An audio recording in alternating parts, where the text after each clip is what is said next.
सरू वेद की शुरू हो गई लव स्टोरी। नाना अभी नहीं, पर हाँ ये जरूर है कि इनकी कहानी इश्क के शहर धीरे धीरे पहुंच रही है, जहां एक दूसरे के दिल में अपने प्यार का आशियाना बनाएंगे। वेद का प्यार सरू के लिए साफ झलक रहा है, मगर अब सरू के दिल में भी प्यार के बीज पनप रहे हैं। इश्क के सफर का अभी आगाज तो हुआ नहीं, मगर अभी से वेद सरू का काफी ध्यान रख रहा है। सरू जब जब लड़खड़ा कर गिरने वाली होगी, तब तब वेद मसीहा बनकर अपनी सरू को बचाएगा।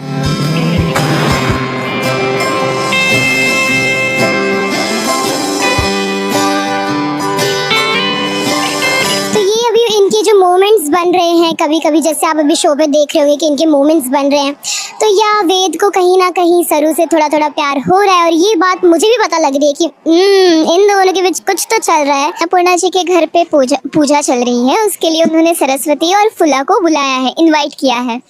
तो ये दोनों आ पहुंची है अन्नपूर्णा जी के घर में और बहुत अच्छा प्रसन्न माहौल है।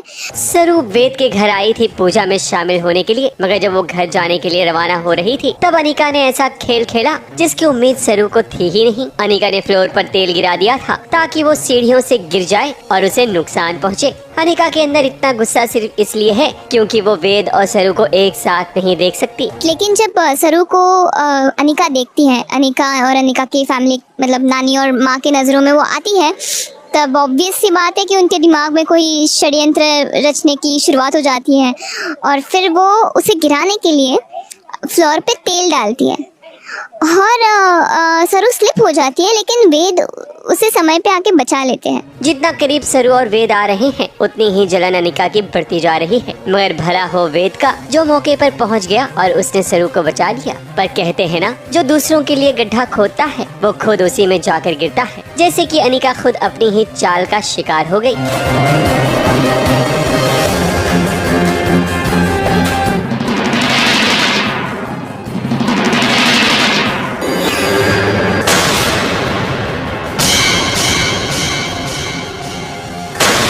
अनिका वो देखती है कि वेद बचा रहे हैं सरू को और उनका कुछ तो उनकी नज़दीकियाँ बढ़ रही है या फिर जो भी हो रहा है, ही सेविंग हर, यू नो। तो वो गुस्से में उनकी तरफ बढ़ती है तो वो खुद ही फिसल जाती है और खुद ही गिर जाती है। पूजा में मैं पूजा के लिए बैठती हूँ क्योंकि बड़ी पोती की खोज के लिए ये पूजा हुई है और पूरा प्लान जो है चौपट होके सरू ही पूजा करते। अब अनिका एक बार फिर मुंह के बल गिर पड़ी है, मगर अनिका रुकने वालों में से नहीं। वो तब तक वेद और सरू के बीच दीवार बनकर खड़ी रहेगी जब तक अपने मकसद में कामयाब ना हो जाए। पर जिसका प्रेम पक्का और सच्चा होता है, उसका कोई कुछ भी बिगाड़ नहीं पाता।